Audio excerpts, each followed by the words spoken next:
হাসপাতালে ভর্তি হলো রুদ্র। তো বন্ধুরা, ফুলকির আগামী পর্বে আমরা দেখতে পাবো যে রুদ্র এখানে ইন্দ্রর সঙ্গে কথা বলছে এবং ফুলকি লুকিয়ে পিছন থেকে সব শুনছে। ফুলকি তখন মনে মনে ভাবে, আমিও দেখছি কালকে তোমরা কি খেলা খেলবে, কালকে তোমরা আমাকে কি করে হারাবে, আমি তোমাদের জিততে দেবো না। পরের দিন রাখির সঙ্গে পুজো রাখা হয়। সবাই নৃসিংহদেবের পায়ে ছোঁয়া রাখি হাতে তুলে নেয়। ফুলকির মা তখন ফুলকিকে বলে, জানিস ফুলকি, নৃসিংহদেবের পায়ে ছোঁয়া রাখিগুলো কাউকে যদি পরানো হয় তাহলে সে চিরকাল আমাদের সঙ্গে বন্ধুর মতো থাকবে এবং চিরকাল আপদ বিপদে আমাদের রক্ষা করবে। ছোট রাজা তখন এসে বলেন, ঠিক বলছেন বৌদি, এটা জন্মান্তর থেকে এই কথাটা আমাদের রাজবাড়িতে চলে এসেছে। ফুলকির মাথায় তখন বুদ্ধি আসে এবং বলে যে ঠিক আছে, তাহলে এই রাখিগুলো আমরা সবাইকে পরাবো। তারপর ফুলকি নৃসিংহদেবের কাছে প্রার্থনা করে যে নৃসিংহদেব, আমি যাকে এই রাখিটা পরাবো সে তার হাত থেকে যেন রাখিটা খুলে যাক, এরকম ইঙ্গিত আমাকে দেন, যাতে আমি বুঝতে পারি কে বন্ধু রূপে আমাদের শত্রু হয়ে আমাদের সঙ্গে আছে। আর তখনই পিছন থেকে অভিরূপ চলে আসে। তখন ফুলকি মনে ভাবে, যখনই আমি নৃসিংহদেবের কাছে প্রার্থনা করি তখনই অভিরুদ্ধা চলে আসে, এটা কি কোনো ইঙ্গিত না আমার ভুল ভ্রান্তি? তারপর সবাই রাখি নিয়ে চলে যায় মাঠে। সেখানে সবাই সবাইকে রাখি বাঁধে। ধানু পিয়ালকে রাখি বাঁধে।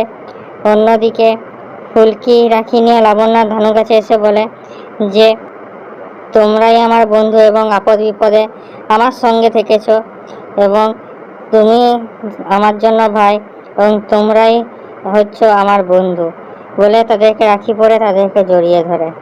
অন্যদিকে ফুলকি সবাইকে রাখি পরিয়ে দেয় এবং মনে মনে ভাবতে থাকে যে সবাইকে তো রাখি পরিয়ে দিলাম, কিন্তু কারোর হাত থেকে খুলে পড়লো না, তাহলে কি এটা আমি ভুল ভাবছি? অন্যদিকে লাবণ্য যখন অভিরূপের কাছে যায় এবং বলে যে আমি তোমাকে রাখি বাঁধবো, কারণ কি তুমি আমার বন্ধু হয়ে রয়েছ এবং আপদ বিপদের সঙ্গে থেকেছ। অভিরূপ তখন বলে, না, এটা হতে পারে না, আমি তোমার বন্ধু হতে চাই না। লাবণ্য আবার বলে যে না, তুমি আমার বন্ধু, আমি তোমাকে রাখি বাঁধবো। তখন রুদ্র বলে যে না, কখনোই হতে পারে না বলে সেখানে থেকে চলে যায়। লাবণ্য এটা দেখে অবাক হয় এবং হতভম্ব হয়ে যায়। অন্যদিকে রোহিতের মা পিয়াল বলে যে এরকম করে কি রাখি হবে? তখন সবাই গান বাজিয়ে নাচ গান শুরু করে দেয়। পিয়াল তখন বলে যে অভিরুদ্ধাকে এখন অবধি কেউ রাখি বাঁধেনি। তখন ফুলকিকে রাখি দিয়ে বলে ফুলকি গিয়ে অভিরুদ্ধাকে রাখি দেয়। তখন ফুলকি গিয়ে অভিরূপকে বলে যে তুমি আমাদের সঙ্গে সবসময় থেকেছো এবং আমি তোমাকে রাখি বাঁধতে চাই। এবং অভিরূপ তখন বলে ধন্যবাদ। তখন যখন ফুলকি হাতে রাখি পরাতে যায় প্রথমে একটু ফিসলে যায়, তখন পিয়াল বলে একটু টাইট করে বাঁধ। তারপর ফুলকি টাইট করে বাঁধে। কিছুক্ষণ রাখিটা পড়ে না এবং ফুলকি ভাবে যে তাহলে কি অভিরুদ্ধ আমাদের শত্রু নয়, এটাকে আমি ভুল ভাবছি।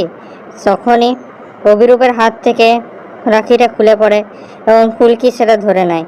তখনই ফুলকি বুঝে যায় যে হ্যাঁ, এটা নৃসিংহদেবের ইশারা যে অভিরূপই হচ্ছে সেই শত্রু যে বন্ধুরূপে আমাদের সঙ্গে থাকছে, এবং বলে যে এবার দেখো অভিরুদ্ধা, আমি তোমার কি অবস্থা করি। অন্যদিকে অভিরূপ সকলের জন্য শরবত বানাতে থাকে।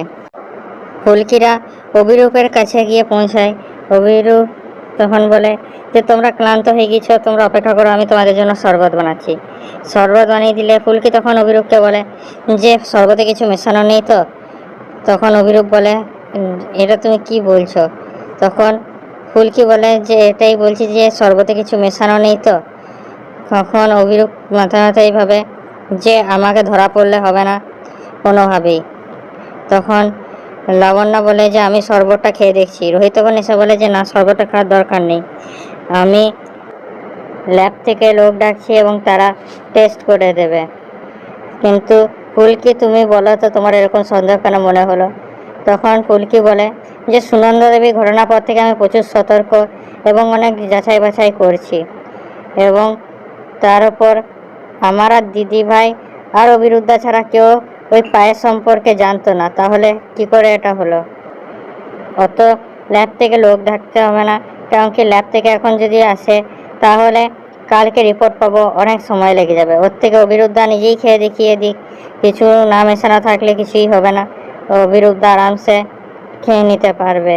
যেখানে অভিরূপ কোনোভাবেই শরবতটা খেতে চায় না প্রথমে, তখন ফুলকি বলে কি হলো অভিরুদ্ধা, শরবতটা খাও তুমি, শরবতে কিছু মেশানো নেই তো।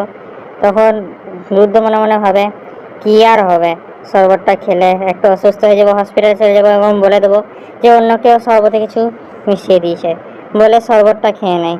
শরবতটা খেয়ে নেওয়ার কিছুক্ষণ পরই এখানে অভিরূপের অবস্থা খারাপ হয়ে যায়, অসুস্থ হয়ে পড়ে অভিরূপ এবং তাকে নিয়ে যাওয়া হয় হাসপাতাল।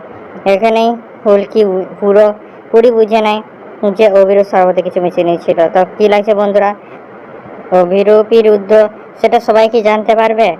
রুদ্র কি ধরা পড়বে? বলুন আমাদের কমেন্টে, আমাদের ভিডিওটা লাইক করুন, আমাদের চ্যানেলটা সাবস্ক্রাইব করুন এরকম আরও আপডেটসের জন্য।